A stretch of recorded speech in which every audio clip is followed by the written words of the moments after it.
தேவனுடைய பரிசுத்த நாமத்துக்கு மகிமை உண்டாகட்டும். இந்த கிருபையான காலவேளையிலே ஆண்டவராகிய இயேசு கிறிஸ்துவின் நாமத்திலே உங்களை வாழ்த்து வரவேற்கிறோம். நல்லா இருக்கீங்களா?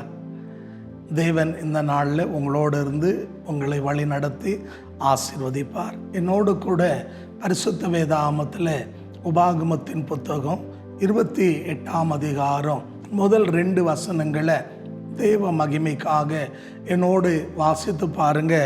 ஆண்டவராகிய தேவன் இஸ்ரவேல் மக்களை பார்த்து சொல்லுகிறார், இன்றைக்கு உன் தேவனாய் கர்த்தருடைய சத்தத்துக்கு செவி கொடுத்து அவருடைய கட்டளையை கை கொண்டு நடந்தா பூமியில் உள்ள சகல ஜனங்களிலும் நான் உங்களை மேன்மையாய் வைப்பேன் என்று சொல்லி. அன்பான சகோதரனே சகோதரியே, ஆண்டவர் தம்முடைய ஜனங்களை மேன்மையான இடத்துல மேன்மையான ஸ்தானங்களில் மேன்மைப்படுத்த வேண்டும் என்று தேவன் விரும்புகிறார், எதிர்பார்க்கிறார். ஆனால் அதுக்கு பாத்திரவான்களாய் நாம் இருக்க வேண்டுமானால் தேவன் நம்மிடத்தில் விரும்புகிறது, எதிர்பார்க்கிறது என்னவென்று சொன்னால், முதலாவதாக அவருடைய சத்தத்துக்கு நாம் செவி கொடுக்கணும். 2வதாக அவருடைய கட்டளையை கை கொண்டு நடக்கணும். தேவ மனுஷனாகிய மோசே தன்னுடைய ஜனங்களுக்கு இந்த வார்த்தையை அவர் போதிப்பதற்கு காரணம் என்னவென்று சொன்னால், அவர்கள் எகிப்து தேசத்திலிருந்து புறப்பட்டு வரும்போது தேவ சேனையாய் இஸ்ரவேல் மக்கள் புறப்பட்டு வந்தார்கள். ஆனால் அவர்கள் வனாந்தரத்தில் அன்பான தேவ ஜனமே தேவனுக்கு முரட்டாட்டம் பண்ணி கீழ்ப்படியாமல் வணங்கா கழுத்துள்ள ஜனங்களாய் மாறி போனதுனால அவர்கள் நன்றாய் தொடங்கினார்கள், ஆனால் அவர்களால் முடிக்க முடியல. அநேகர் வனாந்தரத்தில் மரித்து போனார்கள். காரணம் என்ன அப்படின்னு கேட்டிங்கன்னா, ஒன்று ஆண்டவருக்கு கீழ்ப்படியாமல் போனாங்க, 2வது முரட்டாட்டம் உள்ளவர்களாய் மாறினார்கள், 3வது தேவனுடைய சத்தத்துக்கு செவி கொடுக்கலை, 4வது அவரை வனாந்தரத்தில் அவள் சோதித்தார்கள். ஆகையாலே அவருடைய வாழ்க்கையில் எத்தனை அற்புதங்களை அதிசயங்களை அவருடைய கண்களுக்கு முன்பாக தேவன் செய்தாலும் கூட அவர்கள் தேவனுடைய கட்டளையை கை கொள்ளாமல் போயிட்டாங்க.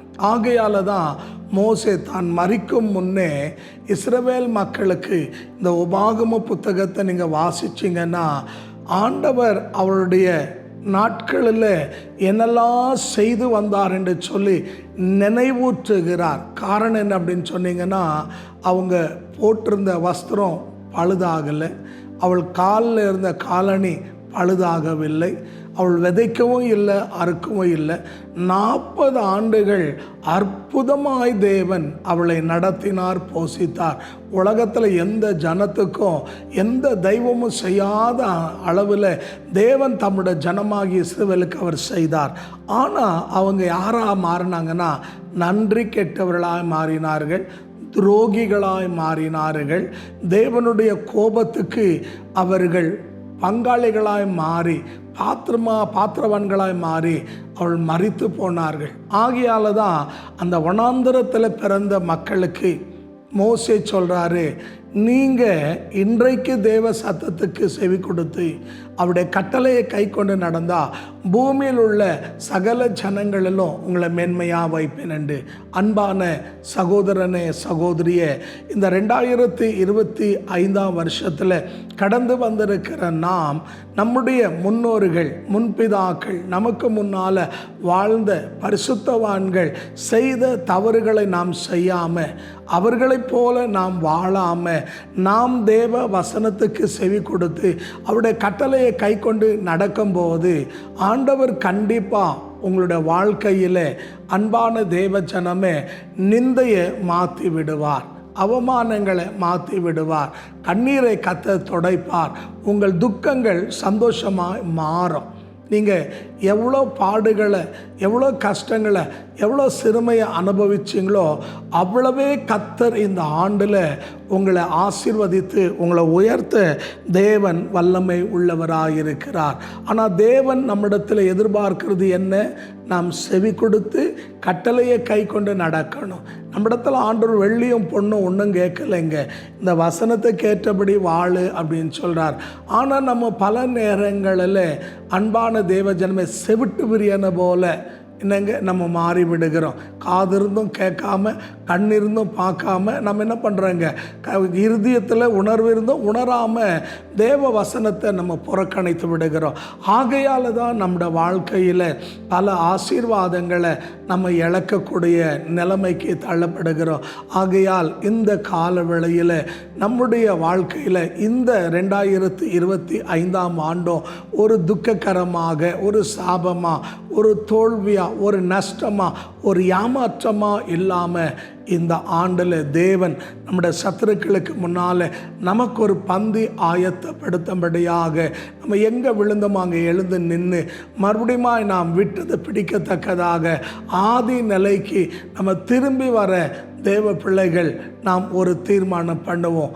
அப்போஸ்தலனாகிய பவுல் கலாத்திய சபையின் மக்களை கேட்கும்போது கலாத்தியர் 5ஆம் அதிகாரம் 7ஆம் வசனத்தில் கேட்குறார், நன்றாய் தொடங்கினர்களே உங்களை கெடுத்தது யாரு அப்படின்னு சொல்லி. ஏன்னா ஆவியிலே தொடங்கி மாம்சத்தில் முடித்தார்கள். அவர்கள் நன்றாய் தொடங்கினார்கள், ஆனால் முடிக்கவில்லை. ஆகையால் தான் பவுலுக்கு ஒரே அதிர்ச்சி. ஏன்னா அவருடைய ஊழியத்தின் முதல் சபை கலாத்திய சபை தான். அங்கே அவள் பல ஆண்டுகள் பாடுகளும் பிரச்சனைகளும் சவால்களில் சந்தித்து அந்த இடத்துல கர்த்தருடைய ஊழியத்தை செய்தார். அவ்வளோ வைராக்கியமாக பக்தியாக இருந்த ஜனங்க திடீர்னு சொல்லி மனம் மாறி பின்மாற்றம் அடைந்து தேவனுக்கு விரோதம் மாறுபாடான காரியங்களை செய்த உடனே அவளை கலாத்தியர் 3:1 கேட்குறாரு, புத்தி இல்லாத கலாத்தியரே என்று சொல்லி. அப்படின்னா அவருக்கு அந்த அளவுக்கு அந்த மக்களுடைய நிலைமையை பார்த்த உடனே இவ்வளோ புத்தீனமாக இந்த ஜனங்கள் நடந்து கொண்டார்களே என்று சொல்லி அவளை குறித்து அவருக்கு ஒரு துக்கம் உண்டானது. அன்பான தேவச்சனமே, இந்த கால வேளையில் நம்முடைய வாழ்க்கை அப்படி இல்லாமல் நம்ம மேன்மையாக உயர்ந்த நிலைக்கு ஆசீர்வாதமாய் கடந்து வரத்தக்க நிலைக்கு நம்ம கடந்து வரணும்னா இன்னைக்கு ஒரு தீர்மானம் பண்ணுங்க, ஆண்டவரே நீங்கள் சொல்கிற வார்த்தையின்படி எல்லாம் நான் செய்வேன்னு சொல்லி. எந்த ஜனங்க தேவ வசனத்தை கை கொண்டு நடக்கிறார்களோ கண்டிப்பாக நான் சொல்லுவேன் தேவன் அவர்களை ஆசீர்வதிப்பார். அது மாத்திரமல்ல, தேவன் நமக்கு சொல்கிற அல்லாவிட்டால் வாக்கு பண்ணுற வாக்குத்தத்தங்களை ஒன்றும் தேவன் தவற மாட்டார். அவைகள் எல்லாவற்றையும் அவர் அப்படியே நிறைவேற்றுவார். ஏன்னா நம்முடைய தேவன் பொய் சொல்லுகிறவர் அல்ல, நம்முடைய தேவன் மனம் மாறுகிறவர் அல்ல, அவர் சொல்கிறபடியே செய்கிற தேவன். ஆனால் நாம் என்ன செய்ய வேண்டும்? கர்த்தருடைய வார்த்தைக்கு 100க்கு 100 நம்மை அர்ப்பணித்து அந்த வசனத்துக்கு ஏற்றபடி நாம் செய்யும்போது கண்டிப்பாக தேவன் நம்முடைய சிறையிருப்பை மாற்றுவார். நம்முடைய துக்க நாட்கள் முடிந்து போகும், நம்முடைய துக்கம் சந்தோஷமாய் மாறும்.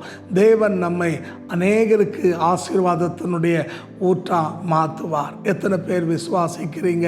ஆண்டவரே இந்த வருஷம் நாங்கள் தலை குனியக்கூடாது, நாங்கள் தலை நிமிரணும், நாங்கள் உயர்ந்த நிலைக்கு வரணும், நாங்கள் வேலை ஸ்தலங்களில் இருந்தாலும் சரி, வியாபாரத்தில் இருந்தாலும் சரி, நாங்கள் செய்கிற எல்லா தொழில்களிலும் இந்த வருஷத்தில் நாங்கள் சிறந்த நிலைக்கு வரத்தக்கதாக எங்களை நீர் ஆசீர்வதியும். நாங்கள் உம்முடைய வசனத்துக்கு செவி கொடுத்து வசனத்தின்படி வாழ எங்களை ஒப்பு கொடுக்கிறோம் என்று சொல்லி தீர்மானம் பண்ணுங்க.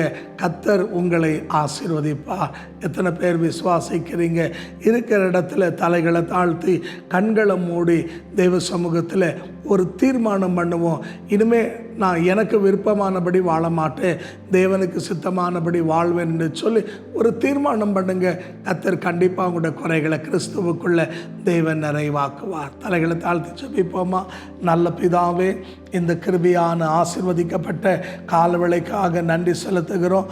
சமீபத்திலும் தூரத்திலும் இந்த வார்த்தையை கவனிக்கிற என் அன்பு தேவ ஜனங்களுக்காக ஜெபிக்கிறோம். எங்களுடைய பிதாக்களை பார்த்து சொன்னீரே, இன்றைக்கும் தேவனாய் கர்த்தருடைய சத்தத்துக்கு செவி கொடுத்து அவருடைய கட்டளையை கை கொண்டு நடந்தா நான் உன்னை பூமியில் உள்ள சகல ஜனத்தை மேன்மையாக வைப்பேன் என்று சொல்லி. ஆமாண்டவரே, நாங்கள் கீழாக இல்லாமல் மேலாக இருக்க, வாலாக இல்லாமல் தலையாக இருக்க, ஆண்டவரே கடன் வாங்காமல் கடன் கொடுக்குற நிலைக்கு அநேகருக்கு ஆசீர்வாதமாக இருக்க உதவி செய்யுங்க. ஆண்டவரே, படிக்கிற பிள்ளைகளுக்காக ஜெபிக்கிறோம். படிக்கிற இடங்களில் நல் சாட்சியாய் வாழ உதவி செய்யும். ஞானத்தில் குறைவுள்ளவன் ஞானத்தில் சம்பரணமாக தருகிற தேவனை கேட்டு பெற்றுக்கொள்ள உதவி செய்யுங்க. திருமணமாகாத பிள்ளைகளுக்கு ஏற்ற வாழ்க்கை துணைகளை தந்து ஆசீர்வதிங்க. பிள்ளை பாக்கியம் இல்லாத மக்களுக்கு பிள்ளை பாக்கியங்களை இயேசுவின் நாமத்தில் கட்டளையிடுவீராக. இஸ்ரவேலில் ஆணிலும் பெண்ணிலும் மலடுத்தனம் இருக்காது என்று சொன்ன தேவன் மலடுத்தனத்தை நீக்கி நம்முடைய ஜனங்களை ஆசீர்வதிங்கப்பா. வியாதி படுக்கையில் இருக்கிற மக்களை தேவன் தொட்டு அவளை ஆண்டு தழும்புகளால் சுகமாக்குங்க. அவருடைய குறைகளெல்லாம் நிறைவாக்கி அற்புதங்கள் அதிசயங்களை செய்து வழி நடத்தும். எங்களோட ஜபங்களை கேட்டதுக்காக நன்றி, அப்படியே செய்ததுக்காக நன்றி. இயேசுவின் நாமத்தில் பிதாவே, ஆமென், ஆமென். தேவன் உங்களை ஆசீர்வதிப்பார்.